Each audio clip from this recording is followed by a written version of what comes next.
shoulder to shoulder with Meek Mill just about an hour ago. To learn new details today following the arrest of Sean Diddy Combs in New York City, as he's expected to be arraigned this morning.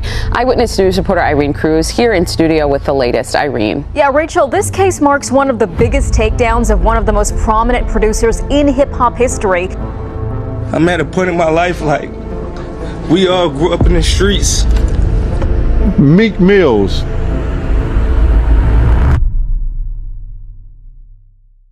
Yo, the street's been buzzing heavy with some wild allegations involving Meek Mill and Diddy. And if the rumors are true, Diddy just keeps stacking up the drama. Apparently, Meek is suing Diddy for sexual assault and for recording him in some real sus situations without his consent. Now, y'all know Meek Mill ain't the type to just let things slide, especially when it comes to someone playing him like that. Meek Mill's. Well, he said a Philly rapper.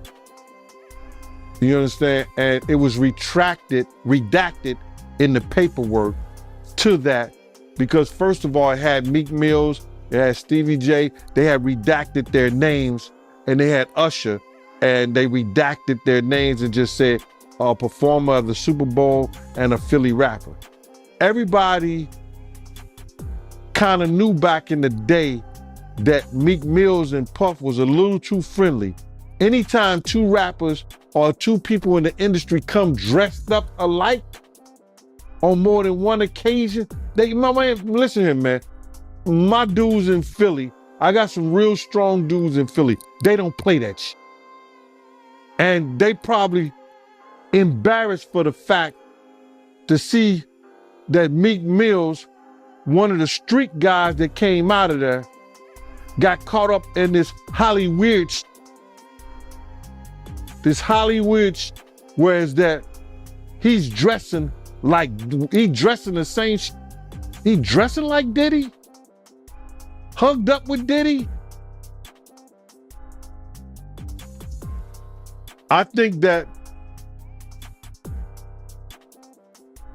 Lil Rod know a lot of shit, but I know this. Two men dress alike, it's just like two men laying down.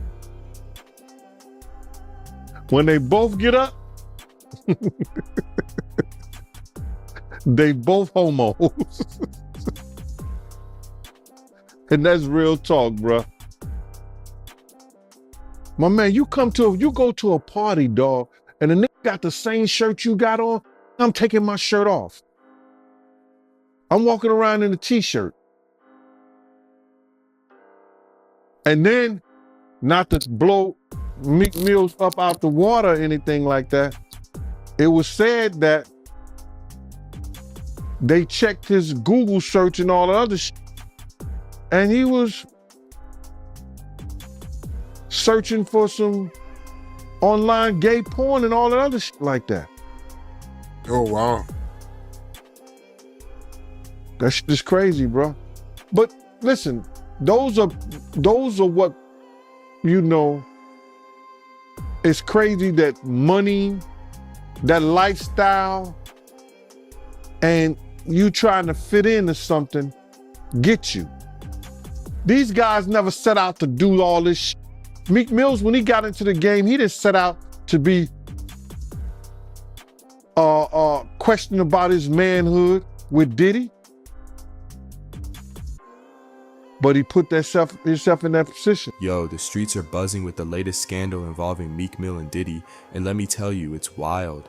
Meek allegedly filed a lawsuit claiming Diddy not only sexually assaulted him, but also recorded him in a compromising position without his permission. Yep, you heard that right. Diddy caught on some grimy, sneaky type of behavior, pulling a fast one on Meek when he least expected it. Now, these claims ain't just some random accusations. According to inside sources, this incident happened during one of Diddy's infamous ultra-private parties. You know, the ones where anything goes, but now it's being exposed that some real shady stuff went down. Meek Mill was allegedly placed in a vulnerable situation and got taken advantage of, and what's worse, Diddy had the audacity to record it all. Like, bruh, this ain't some home movie mess. We're talking about straight up exploitation. Meek ain't just taking this lying down either, because he's going all out with this lawsuit, taking legal action, trying to get his name cleared, and putting Diddy on blast for being shady behind the scenes. And trust, this ain't just a one-off situation. Diddy's been on thin ice for a while now. It's your boy BH, you already know. We got it going on to Say It With Your Chest podcast.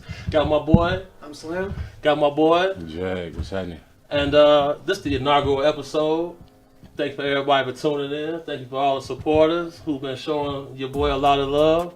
But today, we got a guest. Yeah.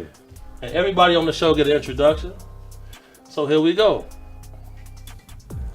Today's guest is a California native from South Central to be exact, an incredibly talented artist, songwriter, and lyricist, a world-renowned and respected MC who has collaborated with the likes of Cassidy, Styles P, Dave East, Ty Dolla $ign, and even Trey Songz. Viral for his hit record The Kaepernick Effect, which details the harrowing effects of injustice and describes how dangerous black men's encounters with police can be. A highly touted and feared battle rap artist who has had classic battles with Math Hoffa, Ill Will, and even internationally recognized battle rapper Arsenal. One of the few artists to be booked for Rolling Loud as an independent talent. The man with several viral freestyles. His rap skills can be heard on the intro of the I Am Athlete podcast owned by NFL veteran Brandon Marshall. One of the top pens in the world, after millions of streams and plays and years of influencing the culture, today we present you Jag. Yeah. What's happening? What's the word, brother? Good, brody. How you living today? How you feeling? I'm feeling great, man. Good to see you, man. Yes, Good to sir. see you, man. Likewise. Slim, how you feeling today, bro? You good? Man, I'm doing great. You know, my saying it's another day, it's another blessing. Another day, another blessing. So, you know, we counting them up, followed by the racks. You know what I'm saying? Gotta follow behind the rack. Mm-hmm. Enjoying ourselves, having a good time. Good Hello. to see you, Jack. Hello, likewise. So look, I'm gonna ask you. I got an immediate question for you.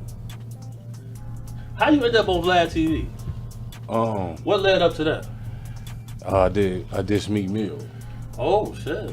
Yeah. You dissed the Chasers? Yeah, man. Shout out to Cassidy. That's my brother, man. That's my big bro. Shout out Cass. We had Larceny Fam at the time. Oh God. Yeah, before it was Go Gang, we had Larceny Fam at the time. Me, him, and AR Ab, and you know, him and Cass was going at it. You know, a lot of people don't really know like what really happened with that. A lot of people thought Cass was reaching and shit like that. Like we with Meek Mill. I know saw us at Meek Mill house when he was still on house arrest with the ankle bracelet. Okay. Before, you know what I'm saying, made back music. Absolutely. Before he signed with Rick Ross. We talking about like 2 months before he signed, he just got out of jail. Right. Feel me? So you said y'all already had history with him before We this had took history, place. yeah. Okay. Think we was reaching. Okay. See, so when you watch that video, Cass was one of the only top that showed love. We drove out to Philly. We wasn't even living in Philly. We was living in New York. We heard Meek got out of jail. You know what I'm saying? We drove out my same day. Show love. Yeah. You feel me? Meek in the house rapping on his little computer or whatever. You know, got his little live up or whatnot. Facts, you know what I'm saying? And Cass told me, he always was telling me he with me. Feel me? Really? I had never met Meek up until that point. Feel me? Okay. So we drove out there and went to Meek house. That's how he got the footage of Cass and Meek in the house or whatever. You know know what I'm so saying? at that time, did you battle him at all? You see him battle anybody? No. I mean, you know, I knew about him going at it with like Reed Dollar, Reed Dollar's my. For sure. I knew about Meek like going at it with Philly and shit like that. I knew he was the up and coming new. Okay. Feel me? Okay. For sure. Here's the thing. Who is it? Oh, go ahead. Go ahead. So who was involved in like the move of actually making the diss? Was it just your idea, or was it like something you guys were kind of sitting around like that? I'm about to get to that. Okay. All right, so look, Cass hit me one day. He like, hey, yo, man, Meek tripping, boy. Right. You know what I'm saying? He like, yo, I've been hitting this. Like, yo, you know what I'm saying? We finna put this album out and shit like that. I hit this, like, jump on something.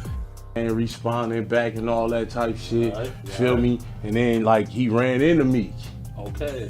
And then Meek was acting like everything was good. Rapper stuff. That's how rappers operate. So Cash followed up with the hit up again. Yeah, double back. Meek hit Cash back with one of these messages like, hey, niggas don't owe you nothing, nigga, you owe that like. Okay, one of them. So that's how this whole shit happened. Okay. We showing love to Meek the whole time. He wanted to Meek play. just crashed out in the DM. Okay. Feel me? All right. You don't owe you nothing. Woo, woo, woo, woo, woo, woo, woo, woo, woo. Okay. So, all right, that's when Cash said something or whatnot, you know, our battle, or, you know, I believe they was playing a clip of Cassidy talking about who he'll battle, or Meek or saying who he would battle or some shit like that. And I remember Meek dropping Repo. All right. Cash drop his first, or Cash drop his disc. He dropped Raid. So this is this time. Yeah. Now Raid was vicious. At the end of the song, you hear the spray can. Yeah. Yeah. So you know Raid was an acronym for Robert Ass is Dead. Yeah. Aha. So that's this timeline. So mind you, I'm a real from LA, bro. I wasn't gonna jump into homie shit. That was a one-on-one fade. I wasn't trying to reach or none of that, bro.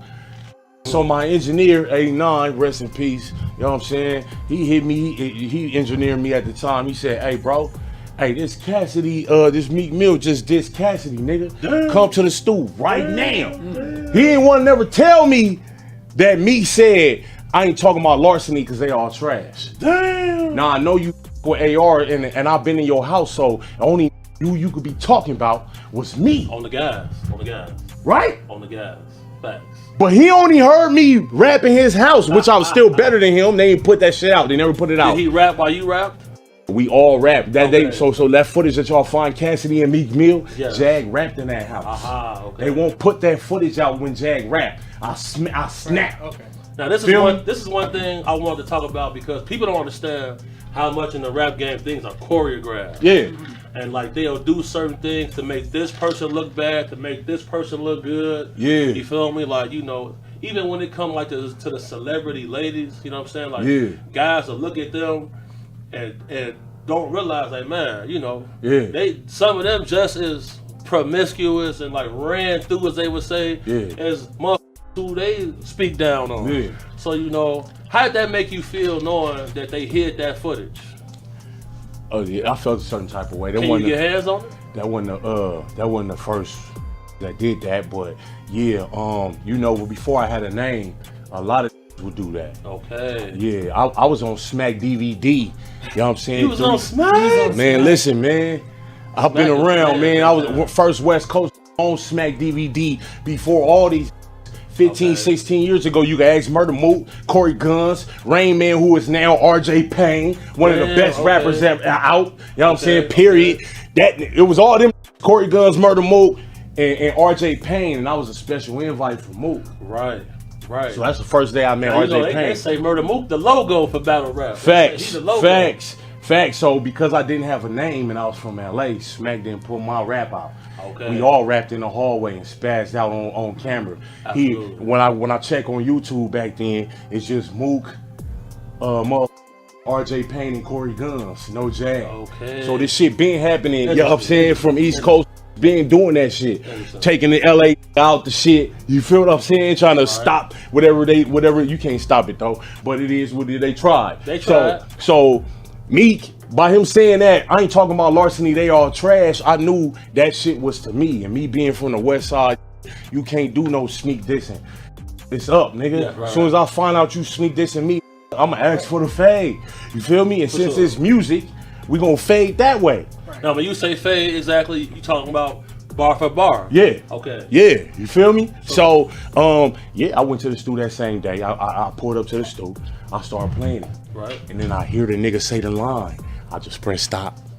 I looked at my engineer. I said, hey, call my producer, bro. It's cracking. Get this right in here right now. I want him to do a beat that Meek will rap on. A tempo that like Meek will rap on. I want to show this. I jump in his bag and kill this.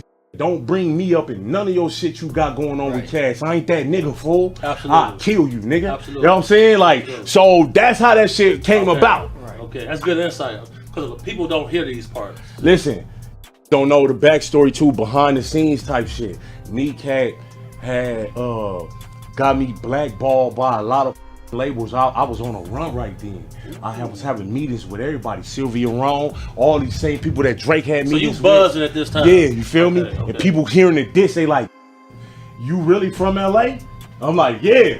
Yeah. They saying, no, this gonna be a liability. Right. I'm talking about where one of the brothers want to give me a deal. Right. One of the brothers say, hey, I can't with this and Meek still signed here. We can't put them in the same building. That's the politics. This talking so wild to me. Yeah. I don't know what's gonna happen, and I believe everything is saying. For sure. So we can't put him on, because if he was fake with it, then we assign this right now. Okay. Feel me? I feel you. So Meek was going in like hitting, stopping everything, bro.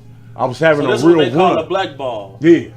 I don't think people realize how often this happens. Because when I had the little situation with the Safari dude, put him in the headlock, you feel me, little bro. After that, a lot of people didn't want to book me no more. You know, since about a year, I didn't get booked in California at all after that. Bro, my shit was shut down for 6 years. I didn't drop again until I dropped Dalton Ave in 2017. That's my first album with Priority Records. You know what I'm saying? That's the album. I mean, that's the label that Snoop was on and all that in the 90s. You feel me? Right. Right. Yeah, I took it back West Coast and got with Priority for my first album. Rumors have been swirling for years about how Diddy runs his circle and his get-togethers, and a lot of people are finally stepping up to reveal the truth about what goes down. From baby oil freak-offs to secret recordings, Diddy been playing dirty behind closed doors. Meek is now bringing out the receipts, and fans are wondering who else might come forward with similar allegations.